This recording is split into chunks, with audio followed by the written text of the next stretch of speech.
স্বামী শিবানন্দ বাবা ওনার প্রথম তিরোভাব মহোৎসবে বারাণসীতে। আমার কোটি কোটি দণ্ডবত প্রণাম।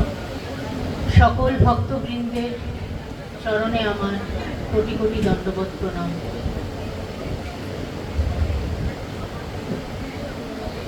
আজকে বাবার প্রথম তিরোভাব তিথি। বাবা গত বছর ৩রা মে নিত্যলীলায় গমন করেছেন। এটা প্রথম ওনার তিরোভাব তিথি উদযাপিত হচ্ছে বেনারসে ওনারই জায়গায়। তিরোভাব তো শুধু নামেই তিরোভাব, বাবা আছেন। আগে বাবাকে আমরা দেখতে পেতাম, এখন বাবাকে আমাদের অনুভবের মাধ্যমে পেতে হচ্ছে। বাবার সঙ্গে আমার প্রথম দেখা হয়েছিল 1987-এ বরানগর পাটবাড়িতে, কলকাতায়। তখন আমি স্কুলে পড়ি। তারপরে বেশ কিছু বছর পরে 1998-এ নিত্যানন্দ পালবাবুর বাড়িতে যজ্ঞ হয়েছিল, সেখানে আমি গেছিলাম, বাবাকে দর্শন করেছিলাম। এরকম আমরা যেহেতু বাইরে থাকতাম, মাঝে মাঝে বাবার সাথে দেখা হতো কলকাতায় এলে। অনেক কথা মনে পড়ছে। আজকে সংক্ষেপে কি বলবো আমি ঠিক বুঝতে পারছি না। আমাদের বাবা ছিলেন জ্ঞান ও ভক্তির অফুরন্ত স্রোত। অফুরন্ত মানে সত্যি, মানে কি বলবো, বাবা ভরে ভরে দিয়ে গেছেন আমাদের। বাবা বলেছেন যে আমার চরণ ধরো না, আমার আচরণ ধরো। ভাগ্যবান সেই ভক্তরা যারা বাবার শুধু আচরণ নয়, চরণ আচরণ দুই ধরার সৌভাগ্য লাভ করেছেন। এরকম অনেক ভক্ত আছেন যারা বাবাকে কাছ থেকে পেয়েছেন। আমি তাদের মধ্যে নই, কিন্তু আমি দেখেছি যে বাবা সকলকে সমানভাবে ভালোবেসেছেন। যারা নতুন এসছে, হয়তো একবারই দেখা হলো, কিন্তু বাবার কারোর প্রতি, মানে সকলের প্রতি বাবার ছিল সমদৃষ্টি। আমার দীক্ষা হয়েছিল 2008 সালে তন্দ্রাকুণ্ডু দিদির বাড়িতে, সল্ট লেকে।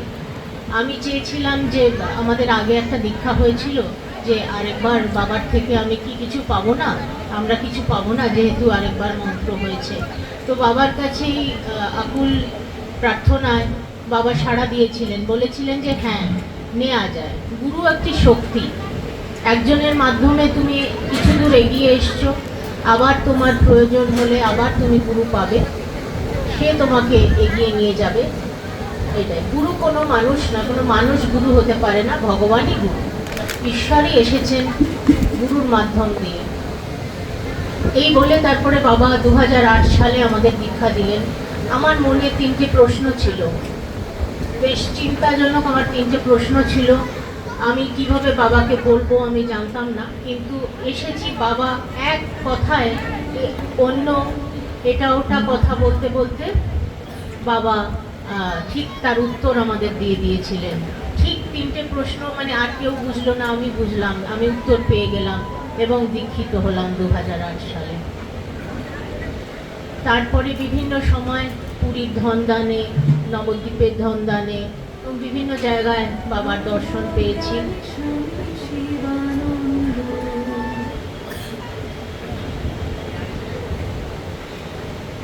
বাবা আমাদেরকে অনেক কিছুই বলেছেন, তার মধ্যে কিছু আমি বলবো।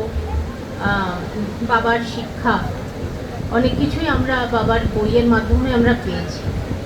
বাবা একদিন বললেন যে আমার কাছে প্রতিটি মানুষই ঈশ্বর।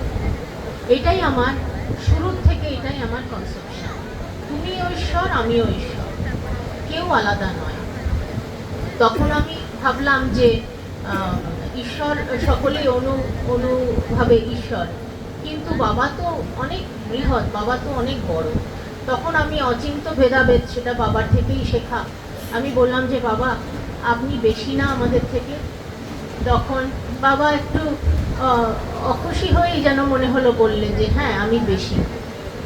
তখন আমি তো খুব খুশি হলাম। আমি ভাবলাম যে হ্যাঁ, আমি ঠিক বুঝেছি যে বাবা অনেক বেশি এবং আমরা প্রত্যেকেই বাবার থেকে অনেক অনেক কম, সেই জন্যই তো বাবা গুরু। যেই আমি পেছন ফিরেছি কিনা অমনি আরেক ভক্তকে দেখিয়ে বাবা বললেন যে উনি ভাবছেন যে আমি গুরু আর উনি শিষ্য, জ্ঞান নাই তো, যখন জ্ঞান হবে তখন বুঝবে যে সবই এক, গুরু শিষ্য ভেদ থাকবে না। তারপরে আরেকজন ভক্ত দিদি উনি বসেছিলেন, ওনাকে দেখে বাবা বললেন, তখন বাবা অন্যভাবে অন্য জায়গা থেকে কথা বলছেন।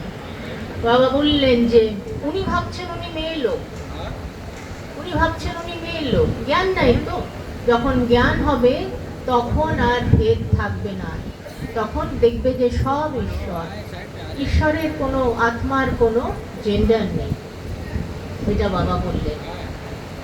তারপরে বাবা সব ধরনের কথাই বলতেন, আমাদের আধ্যাত্মিক উন্নতির সাথে আমাদের যাতে শরীর ভালো থাকে সেই দিকটাও দরকার। তো বাবা বলতেন যে বেশি খাওয়া ভালো নয়, এতে ওভার ট্যাক্সেশন অফ স্টমাক হবে, দীর্ঘ জীবন লাভ করতে গেলে আমাদের পরিমিত আহার হওয়া উচিত। তারপরে বাবা বলেছেন যে সবাই সুখের পিছনে ছুটছে, ঈশ্বরের ধনকে চাইছে, ঈশ্বরকে কেউ চাইছে না, বেকার ছোটা, লোভটা ছাড়তে পারছে না, লোভ ছাড়তে হবে। এবং সবসময় বাবা শেষের দিকে একটা লাল কার্ড দেখাতেন, সোচো সাথ কেয়া জায়গা, বলতেন এটা চিন্তা করতে হবে। অনেকেই আসতো নতুন নতুন ভক্তরা, হাত দেখিয়ে বলতো যে দেখো এটা পড়ো, সোচো সাথ কেয়া জায়গা, এটা ভাবো। তারপরে বাবা বললেন যে আমি ভাবটা ছাড়তে হবে, আমি ভাবটা ছাড়তে হবে। সবাই মনের কথা শুনছে, বুদ্ধির কথা কেউ শুনছে না। আমি ছোট থেকেই, বাবা বলছেন যে আমি ছোট থেকেই মন আর বুদ্ধিকে সেপারেট করতে শিখেছি। সামনে রসগোল্লা আছে, খেয়ে নিল, চিন্তা করছে না যে এমনিতেই ডায়াবেটিস আছে, রসগোল্লাটা খেলে শরীর আরো খারাপই হবে, তাও খাচ্ছে, কারণ মন আর বুদ্ধিকে সে গুলিয়ে ফেলেছে। সে বুদ্ধি জানে যে খারাপ হবে, তাও সে মনের কথা, যে মন এত প্রবল, কাজেই সে তখন খেয়ে ফেলছে। আমি ছোট থেকেই, বাবা ছোট থেকেই মিষ্টির প্রতি বাবার কোনো আকর্ষণ ছিল না।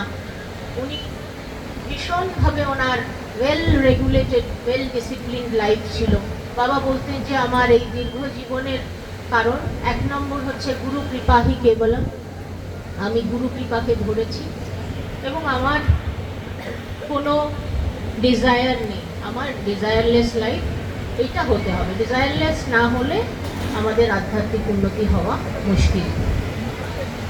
তারপরে আমার একটা কথা মনে হচ্ছে যে একবার ইয়েতে শ্রীরামপুরে অঞ্জুদের বাড়িতে এক ভক্ত এসে জিজ্ঞেস করলেন যে বাবা, তখন অ্যাকচুয়ালি বাবার লং লাইফের কথা হচ্ছিল, যে বাবার যে এত লং লাইফ, এটার রহস্যটা কি। তখন এইসব বলাতে তখন সেই ছেলেটি, একটা অল্প বয়সী ছেলে, সে বলল যে বাবা বেশি দিন বেঁচে কি হবে। তো এই প্রশ্নটা আমি বাবাকে তো অনেকবার অনেক বছর ধরে দেখেছি, কিন্তু বেশি বেঁচে কি হবে এই কথাটা কেউ প্রশ্ন করেনি। সবাই জিজ্ঞেস করে যে কীভাবে ভালো স্বাস্থ্য সুস্থভাবে বেঁচে থাকা যায়, দীর্ঘ জীবন কীভাবে লাভ করা যায়, এটাই বেশিরভাগ স্বাভাবিক মানুষের প্রশ্ন।